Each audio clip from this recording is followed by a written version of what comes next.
ಎಲ್ಲರಿಗೂ ನಮಸ್ಕಾರ ರೀ. ರಿಯಾಸ್ ಕಿಚನ್ಗೆ ಸ್ವಾಗತ.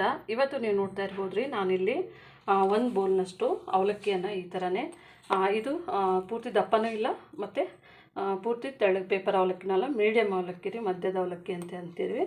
ತಿಂಡಿಗೆ ಬೇರೆ ಉಪಯೋಗಿಸ್ತೀವಿ. ಇದಕ್ಕೆ ನಮ್ಮ ಚಾನಲ್ಗೆ ಯಾರು ಹೊಸದಾಗಿ ಸಬ್ಸ್ಕ್ರೈಬ್ ಮಾಡಿದ್ದೀರಿ ನಿಮ್ಮೆಲ್ಲರಿಗೂ ಧನ್ಯವಾದಗಳು ರೀ. ಇದು ಒಂದು ಟೇಸ್ಟ್ ಆದಂಥದ್ದು ಮತ್ತು ಬೆಳಗ್ಗೆ ನಿಮಗೆ ಬೇಗ ಆಗುವಂಥದ್ದು ರೀ. ಹಾಗಾಗಿ ನಾನಿವತ್ತು ಈ ಅವಲಕ್ಕಿನಲ್ಲಿ ಇಡ್ಲಿ ತುಂಬ ಚೆನ್ನಾಗಿರುತ್ತೆ, ಟೇಸ್ಟಾಗಿರುತ್ತೆ. ಈ ಒಂದು ಅವಲಕ್ಕಿಯನ್ನು ನಾವು ಈ ಒಂದು ಬೌಲ್ಗೆ ಅವಲಕ್ಕಿಯನ್ನು ಹಾಕ್ಕೊಂಡು ತೊಳೆದಿಟ್ಕೊಳ್ಳೋಣ್ರಿ. ಇವಾಗ ನಾನು ಇಲ್ಲಿ ಅವಲಕ್ಕಿಯನ್ನು ತೊಳೆದು ಇಟ್ಕೊಂಡಿದ್ದೀನಿ ರೀ. ಈ ಅವಲಕ್ಕಿದಾಗೆ ನಾವು ಒಂದು ಕಪ್ಪೇನು ಅವಲಕ್ಕಿ ತೊಗೊಂಡಿದ್ದೇವೆ ನೋಡಿರಿ. ಇದು 1/4 ಕಪ್ನಷ್ಟು ರವೆಯನ್ನು ತೊಗೊಳ್ಳೋಣ. ಅಂದರೆ ಇದು ನಮಗೆ ಬೈಂಡಿಂಗ್ ಸಲುವಾಗಿ ರೀ 1/4 ಕಪ್ಪು. ನಿಮ್ಮದು ಕ್ವಾಂಟಿಟಿ ಜಾಸ್ತಿ ಇತ್ತಂದರೆ ಕ್ವಾಂಟಿಟಿ ಜಾಸ್ತಿ ಮಾಡ್ಕೋಬೋದು. ಇವಾಗ ಇದೇ ಕಪ್ಪಲ್ಲೇ ನೋಡಿರಿ ಒಂದು 1/4 ಕಪ್ನಷ್ಟು ಮೊಸರನ್ನು ತೊಗೋತೀನಿ. ನಾನು ಗಟ್ಟಿ ಮೊಸರನ್ನು ತೊಗೋತಾ ಇದ್ದೀನಿ ರೀ. ಇದರ 1/4 ಕಪ್ ಅಂದರೆ ನಮಗೆ ಇದರೊಳಗೆ ಚೆನ್ನಾಗಿ ನಾವು ನೆನೆಸ್ಬೇಕಾಗತ್ತೆ. ಇವಾಗ ನೋಡ್ಬೋದು ರೀ, ನಾನು ಇದು ಸ್ವಲ್ಪನೇ ರುಚಿಗೆ ತಕ್ಕಷ್ಟು ಉಪ್ಪನ್ನು ಸಹ ಸೇರಿಸಿದ್ದೀನಿ. ಇದನ್ನು ಚೆನ್ನಾಗಿ ನಾವು ಮಿಕ್ಸ್ ಮಾಡ್ಕೊಳ್ಳೋಣ ರೀ. ನಿಮ್ಮಲ್ಲಿ ಮೊಸರು ಅವೈಲೇಬಲ್ ಇಲ್ಲ ಅಂತಂದರೆ ಮಜ್ಜಿಗೆ ತೊಗೋಬೋದಾಗುತ್ತೆ ರೀ. ಅಂದರೆ ಇದು ಮೊಸರಿಗೆ ಟೇಸ್ಟು ಚೆನ್ನಾಗಿ ಬರುತ್ತೆ. ಹಾಗಾಗಿ ಇದು ಮೊಸರನ್ನು ನಾನು ತೊಗೊಂಡಿದ್ದೀನಿ ರೀ. ಇವಾಗ ನಮ್ಮದಿದು ಕಲಸೋದಾಗಿದೆ ರೀ. ನಾನು ಇದನ್ನು ಮುಚ್ಚಳವನ್ನು ಮುಚ್ಚಿ ಒಂದು 10 ನಿಮಿಷ ತೆಗೆದಿಡ್ತಾ ಇದ್ದೇನೆ. ಇವಾಗ ಬಾಣಲಿಯನ್ನು ಬಿಸಿ ಮಾಡ್ಕೊಳ್ಳೋಕ್ಕೆ ಇಟ್ಕೊಂಡಿದ್ದೀನಿ ರೀ. ನಾವು 1/4 ಕಪ್ನಷ್ಟು ರವೆ ಏನು ತೊಗೊಂಡಿದ್ದೆ ನೋಡಿರಿ, ಇದನ್ನು ಸಪ್ರೇಟಾಗಿಯೇ ನಾವು ಸ್ವಲ್ಪನೇ ಬಿಸಿ ಮಾಡ್ಕೋಬೇಕಾಗತ್ತೆ ರೀ. ಇವಾಗ ಇದಕ್ಕೆ ನೋಡಿರಿ ಒಂದು ಸ್ವಲ್ಪನೇ ನಾವು ಹುರ್ಕೋಬೇಕಾಗತ್ತೆ ರೀ. ಅಂದರೆ ಇದು ನೋಡಿರಿ ನಮಗೆ ಬೇಗ ಆಗ್ತದೆ ರೀ. ಅಂದರೆ ಬೆಳಗ್ಗೆ ನಿಮಗೆ ಒಂದು ಅರ್ಧ ಗಂಟೆ ಲೆಕ್ಕ ರೀ, ಅರ್ಧ ಗಂಟೆ ಒಳಗೆ ಆಗ್ತೈತಿ. ನೀವೆಲ್ಲರೂ ಕಮೆಂಟ್ ಮಾಡಿದ್ದೀರಿ, ನಿಮ್ಮೆಲ್ಲರಿಗೂ ಧನ್ಯವಾದಗಳು ರೀ. ಸ್ವಲ್ಪನೇ ಆಯಿಲ್ ಹಾಕ್ತಾಯಿದ್ದೀನಿ ರೀ. ನೀವು ಕೇಳಿದ್ರಿ ಲೈವು ಬರಬೇಕು ಅಂತೇಳಿ ಕೇಳಿದ್ರಿ. ಲೈವ್ ಬರೋಕ್ಕೆ ನನಗೇನೇನು ಬೇಜಾರಿಲ್ಲ. ಅಂದರೆ ಏನು ಗೊತ್ತಾ, ಕೆಲವೊಂದು ಸರ್ತಿ ಫ್ಯಾಮ್ಲಿಗಳ ಮೇಲೆ ದುಷ್ಪರಿಣಾಮಗಳು ಬೀಳ್ತವೆ. ಮತ್ತು ಏನು ಗೊತ್ತಾ, ಈಗ ನಾನು ಮಾಡಕತ್ತಿದ್ದೀನಿ, ಜಾಸ್ತಿ ಜನ ನೋಡ್ತಾನೂ ಇಲ್ಲ. ಮತ್ತು ಇದು ನನಗೆ ಟೈಮ್ ಆಯಿತು, ವಾಚ್ ಅವರು ಅವೆಲ್ಲ ಸಬ್ಸ್ಕ್ರೈಬರ್ ಆಯಿತು, ಅವು ಕಂಟಿನ್ಯೂ ಆಗ್ತಾಯಿಲ್ಲ.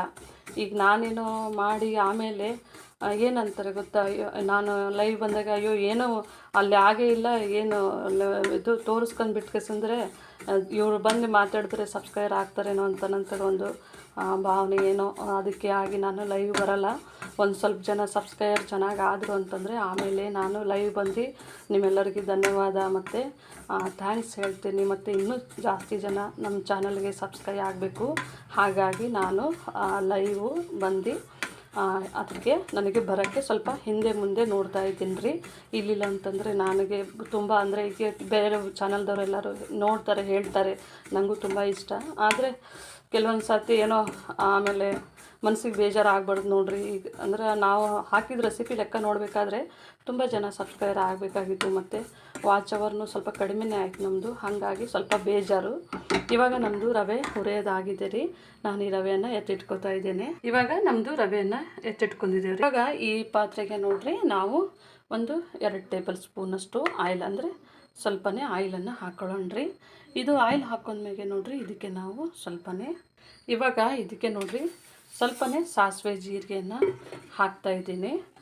ಈಗ ಸಾಸಿವೆ ಜೀರಿಗೆ ಹಾಕಿದ್ಮೇಲೆ ನೋಡಿರಿ ಸ್ವಲ್ಪನೇ ಕಡಲೆಬೇಳೆಯನ್ನು ಸಹ ಹಾಕ್ತೀನಿ.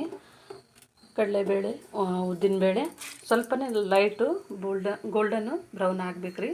ಇವಾಗ ಸ್ವಲ್ಪನೇ ಇದು ಸ್ವಲ್ಪ ಲೈಟು ಗೋಲ್ಡನ್ ಬ್ರೌನು ಆದಾಗೆ ನೋಡಿರಿ ನಾವು ಸ್ವಲ್ಪನೇ ಇದಕ್ಕೆ ಕರಿಬೇವು ಸೊಪ್ಪನ್ನು ಸಹ ಸೇರಿಸೋಣ ರೀ. ಅಂದರೆ ಇದು ಟೇಸ್ಟು ಚೆನ್ನಾಗಿ ಕೊಡುತ್ತೆ. ಹಾಗಾಗಿ ಕರಿಬೇವು ಸೊಪ್ಪು ಮತ್ತು ಸ್ವಲ್ಪನೇ ಕ್ಯಾರೆಟನ್ನು ಸಹ ಸೇರಿಸೋಣ. ನಿಮಗೆ ಕ್ಯಾರೆಟ್ ಇಷ್ಟ ಇದ್ದರೆ ಕ್ಯಾರೆಟ್ ಹಾಕೋರಿ, ಇಲ್ಲ ಅಂತಂದರೆ ಸಣ್ಣದು ಇದು ಬರ್ತದೆ ನೋಡಿರಿ, ಗೋಬಿ ಅಂತಿರಲ್ಲ, ಎಲೆಕೋಸು ಅಂತ ಅಂತಾರೆ, ಅದನ್ನು ಸಹ ಸೇರಿಸ್ಕೋಬೋದು, ಒಳ್ಳೆ ಟೇಸ್ಟ್ ಇರುತ್ತೆ. ಇವಾಗ ನೋಡ್ಬೋದು ರೀ ಸ್ವಲ್ಪನೇ ರುಚಿಗೆ ತಕ್ಕಷ್ಟು ಉಪ್ಪನ್ನು ಸಹ ಹಾಕ್ತಾಯಿದ್ದೀನಿ ರೀ. ಇದು ನಮಗೆ ಇವಾಗ ಸಾಕು ರೀ. ಸ್ವಲ್ಪನೇ ನಾವು ಒಂದು 2 ನಿಮಿಷ ಫ್ರೈ ಮಾಡ್ಕೊಂಡ್ರೆ ಸಾಕು. ಇವಾಗ ಸ್ವಲ್ಪನೇ ಗೋಡಂಬಿ ಸ್ವಲ್ಪ ಲೈಟಾಗಿ ಬ್ರೌನ್ ಕಲರ್ ಆದರೆ ಸಾಕು ರೀ. ಇವಾಗ ನಮ್ಮದು ಇದು ಸ್ವಲ್ಪ ಗೋಲ್ಡನ್ ಬ್ರೌನ್ ಆಗಿದೆ ರೀ. ಇದೆಲ್ಲ ಚೆನ್ನಾಗಿ ಮಿಕ್ಸ್ ಮಾಡಿಕೊಂಡು ಈಗ ಸ್ಟವನ್ನು ಆಫ್ ಮಾಡ್ತಾ ಇದ್ದೀನಿ. ಇವಾಗ ನಮ್ಮದು ಇದನ್ನು ತೆಗೆದು ನೋಡೋಣ ರೀ. ಇದನ್ನು ನಾನು ಇವಾಗ ಸ್ವಲ್ಪ ಗಟ್ಟಿಯಾಗಿದೆ ರೀ, ಇನ್ನೊಂದು ಸ್ವಲ್ಪ ಮೊಸರಾದ್ರೂ ಹಾಕ್ಕೋಬೋದು, ನೀರಾದ್ರೂ ಹಾಕ್ಕೋಬೋದು. ಇವಾಗ ನಾನು ಸ್ವಲ್ಪನೇ ಇದಕ್ಕೆ ಮೊಸರನ್ನು ಸ್ವಲ್ಪ ಹಾಕ್ಕೊಂಡಿದ್ದೀನಿ ರೀ. ಇದನ್ನು ನಾವಿವಾಗ ಒಂದು ಮಿಕ್ಸಿ ಜಾರನ್ನು ತೊಗೊಂಡಿದ್ದೀನಿ ರೀ. ಈ ಮಿಕ್ಸಿಗೆ ಹಾಕ್ಕೊಳ್ಳೋಣ. ಇವಾಗ ನೋಡ್ಬೋದು ರೀ, ಇದನ್ನು ಮಿಕ್ಸಿ ಮಾಡ್ಕೊಳ್ಳೋಣ. ಇವಾಗ ನೋಡೋಣ ರೀ, ನಮ್ಮದು ಇದು ಸ್ವಲ್ಪನೇ ನೋಡಿರಿ ನೈಸಾಗಿಯೇ ನಾವು ಇದು ಈ ಥರನೇ ನೋಡಿರಿ ಮಿಕ್ಸಿ ಮಾಡ್ಕೋಬೇಕು. ಇದನ್ನು ಒಂದು ಪಾತ್ರೆಗೆ ಹಾಕೋಣ. ನಾವು ಇದೇ ಪಾತ್ರೆಗೆ ನಮ್ಮದು ಬ್ಯಾಟರನ್ನು ಹಾಕ್ಕೊಳ್ಳೋಣ್ರಿ.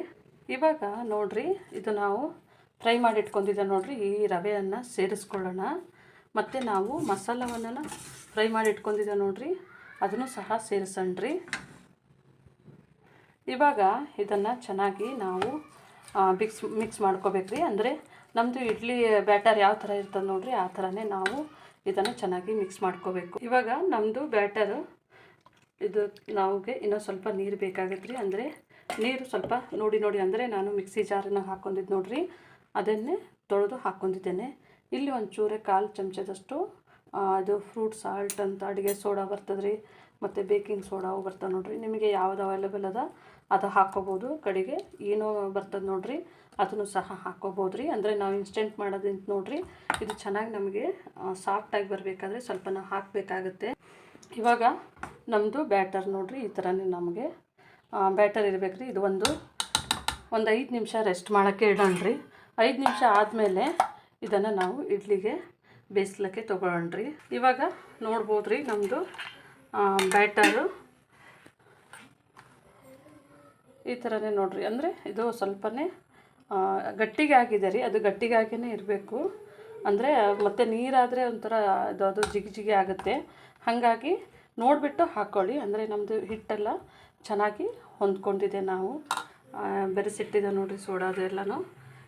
ಇವಾಗ ನಾವು ಇಡ್ಲಿ ಪಾತ್ರೆಯಲ್ಲಿ ನೀರು ಬಿಸಿ ಮಾಡ್ಕೊಳ್ಳೋಕ್ಕೆ ಇಟ್ಕೊಂಡಿದ್ದೇವೆ. ನೋಡ್ಬೋದು ರೀ, ನಾವು ಇಡ್ಲಿ ತಟ್ಟೆಗಳನ್ನು ಇಟ್ಕೊಂಡಿದ್ದೇವೆ. ಇವಕ್ಕೆ ಒಂದು ಸ್ವಲ್ಪನೇ ಈಗ ಆಯಿಲನ್ನು ಹಚ್ಕೊಳ್ಳೋಣ್ರಿ. ಅಂದರೆ ಸ್ವಲ್ಪ ಆಯಿಲ್ ಹಚ್ಕೊಂಡ್ರೆ ನಮ್ಮದು ಇದು ಅಂಟುಕೊಳ್ಳೋದಿಲ್ಲ.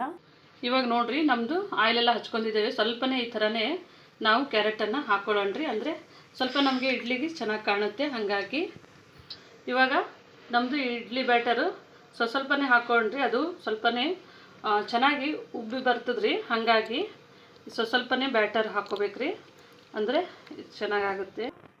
ಇವಾಗ ಹಾಕ್ಕೊಂಡು ಇಟ್ಕೊಂಡಿರಿ. ನಾವು ಇನ್ನೊಂದು ತಟ್ಟೆಯನ್ನು ಸಹ ಇಟ್ಕೊತಾ ಇದ್ದೇವೆ.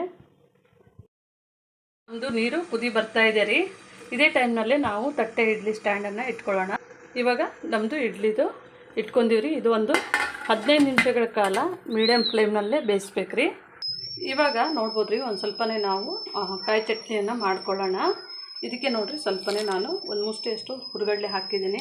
ಇದನ್ನು ಮಿಕ್ಸಿಗೆ ಹಾಕೋಣ. ಇವಾಗ ಸ್ವಲ್ಪನೇ ಒಂದು ಎಲೆಯಷ್ಟು ಹುಣಸೆ ಹಣ್ಣು ರೀ, ಮತ್ತು ಒಂದು 1/4 ಚಮಚದಷ್ಟು ಜೀರಿಗೆಯನ್ನು ತೊಗೊಂಡಿದ್ದೀನಿ. ಇದಕ್ಕೆ ರುಚಿಗೆ ತಕ್ಕಷ್ಟು ಉಪ್ಪು. ಇವಾಗ ಒಂದು 3 ಹಸಿಮೆಣಸಿನ್ಕಾಯಿ ತೊಗೊಂಡಿದ್ದೀನಿ ರೀ, ಮತ್ತು ಒಂದು 5 ಎಸಳು ಬೆಳ್ಳುಳ್ಳಿ. ಈಗ ನಾವು ಬೆಳ್ಳುಳ್ಳಿ ಹಾಕಿದ್ಮೇಲೆ ನೋಡಿರಿ, ಇದಕ್ಕೇ ಒಂಚೂರು ಕೊತ್ತಂಬರಿ ಸೊಪ್ಪನ್ನು ಸಹ ಸೇರಿಸೋಣ. ಇವಾಗ ಎಷ್ಟು ಬೇಕಾಗಷ್ಟು ಅಷ್ಟು ಸ್ವಲ್ಪನೇ ರೀ ನೀರು ನೋಡಿ ಹಾಕೊಂಡ್ಬಿಟ್ಟು ಸ್ವಲ್ಪನೇ ನೈಸಾಗಿ ನೈಸಾಗಿ ಮಿಕ್ಸಿ ಮಾಡ್ಕೊಳ್ಳೋಣ. ಇವಾಗ ನಮ್ಮದು ಇಡ್ಲಿದು ಆಫ್ ಮಾಡ್ಕೊಳ್ಳೋಣ್ರಿ. ಇವಾಗ 15 ನಿಮಿಷ ಆಗಿದೆ. ಒಂದು 5 ನಿಮಿಷ ಬಿಡ್ತೀನಿ ರೀ, ಆಮೇಲೆ ಸ್ವಲ್ಪ ತಣ್ಣಗಾದ್ಮೇಲೆ ತೆಗೆದು ನೋಡೋಣ. ಇವಾಗ ನಮ್ಮದು ಚಟ್ನಿ ರೆಡಿ ಆಗಿದೆ ರೀ. ಇವಾಗ ಇದಕ್ಕೆ ನೋಡಿರಿ, ನಮ್ಮದು ಚಟ್ನಿ ಸ್ವಲ್ಪನೇ ನಾವು ಇದಕ್ಕೆ ತೆಗೆದಿಟ್ಕೊಳ್ಳೋಣ. ಇವಾಗ ನಮ್ಮದು ಸ್ವಲ್ಪನೇ ತೆಗೆದು ನೋಡೋಣ ರೀ. ನಮ್ಮದು ಇಡ್ಲಿ ಚೆನ್ನಾಗಿ ಆಗಿದೆ, ಸ್ವಲ್ಪ ಇನ್ನೂ ತುಂಬ ಬಿಸಿ ಇದೆ ರೀ. ಇವಾಗ ನಮ್ಮದು ಇಡ್ಲಿ ನೋಡ್ಬೋದು ರೀ, ನಾನು ಸ್ವಲ್ಪನೇ ಈಗ ತೆಗೆದಿಟ್ಟಿದ್ದೀನಿ. ಈ ಥರ ಮಾಡಿದ್ರೆ ನೋಡಿರಿ, ನಮ್ಮದು ಕೈಗೆ ಇದು ಹತ್ತಬಾರ್ದು, ಅಂದರೆ ಜಿಗಿ ಥರ ಹತ್ತಬಾರ್ದು. ಇವಾಗ ನಾವು ತೆಗೆದಿಟ್ಕೊಳ್ಳೋಣ ರೀ. ಇವಾಗ ನೋಡ್ಬೋದು ರೀ, ನಮ್ಮದು ಇಡ್ಲಿ ತುಂಬ ಚೆನ್ನಾಗಿ ಬಂದಿರುತ್ತೆ. ಸ್ವಲ್ಪನೇ ಬಿಸಿ ಇದೆ ನೋಡಿರಿ. ಈ ಥರನೇ ನೀವು ತೆಗೆದ್ರೆ ಇಷ್ಟು ಚೆನ್ನಾಗಿ ಬರುತ್ತೆ ರವೆ ಇಡ್ಲಿ. ಇದಂದರೆ ಅವಲಕ್ಕಿ ಇಡ್ಲಿ, ಮತ್ತು ತಿನ್ನೋದಕ್ಕೂ ತುಂಬ ಟೇಸ್ಟಾಗಿರುತ್ತೆ ರೀ. ನೋಡ್ಬೋದು, ನಾವು ಇದು ಹಾಕಿದ್ದು ನೋಡಿರಿ ಕ್ಯಾರೆಟು ಇದೇ ಥರನೇ ನೋಡಿರಿ, ಇಷ್ಟು ಚೆನ್ನಾಗಿ ಸಾಫ್ಟಾಗಿ ನಾವು ಈ ಥರ ತೆಗೆದ್ರೆ ಸಾಕ್ರಿ. ಈ ಥರ ತೆಗೆದ್ರೆ ಹೀಗೆ ಈ ಥರನೇ ಬರುತ್ತೆ. ನೋಡ್ಬೋದು ರೀ, ತುಂಬ ಚೆನ್ನಾಗಿ ಒಳ್ಳೆ ಟೇಸ್ಟ್ ಆಗಿರುತ್ತೆ ರೀ. ಇವಾಗ ನೋಡಿರಿ, ನಮ್ಮದು ಅವಲಕ್ಕಿ ರವೆ ಇಡ್ಲಿ ರೆಡಿ ಆಗಿದೆ. ತುಂಬ ಸಾಫ್ಟ್ ಆಗಿರುತ್ತೆ ರೀ, ಟೇಸ್ಟ್ ಆಗಿರುತ್ತೆ, ಮತ್ತು ಬೆಳಗ್ಗೆ ಬೇಗ ಆಗುವಂಥ ರೆಸಿಪಿ ರೀ. ನೀವು ಒಂದು ಸತಿ ಮನೆಯಲ್ಲಿ ಟ್ರೈ ಮಾಡಿ ನೋಡಿರಿ. ನಾನು ನಿಮಗೆ ಓಪನ್ ಮಾಡಿ ತೋರಿಸ್ತೀನಿ, ನೋಡ್ಬೋದು ರೀ. ತುಂಬ ಸಾಫ್ಟಾಗಿ ನಮ್ಮದು ಈ ಥರನೇ ಒಳಗೆ ರವೆ ರವೆ ಥರನೇ ಕಾಣುತ್ತೆ ರೀ. ಹಸಿ ಎಂಥದ್ದು ಇರೋದಿಲ್ಲ. ಒಂದ್ಸತಿ ಟ್ರೈ ಮಾಡಿ ನೋಡಿ. ನಮ್ಮ ಚಾನಲ್ ಸಬ್ಸ್ಕ್ರೈಬ್ ಮಾಡಿ, ಲೈಕ್ ಮಾಡಿ, ಶೇರ್ ಮಾಡಿ. ನಮ್ಮ ವಿಡಿಯೋನ ನೋಡಿದ್ದಕ್ಕಾಗಿ ಧನ್ಯವಾದಗಳು.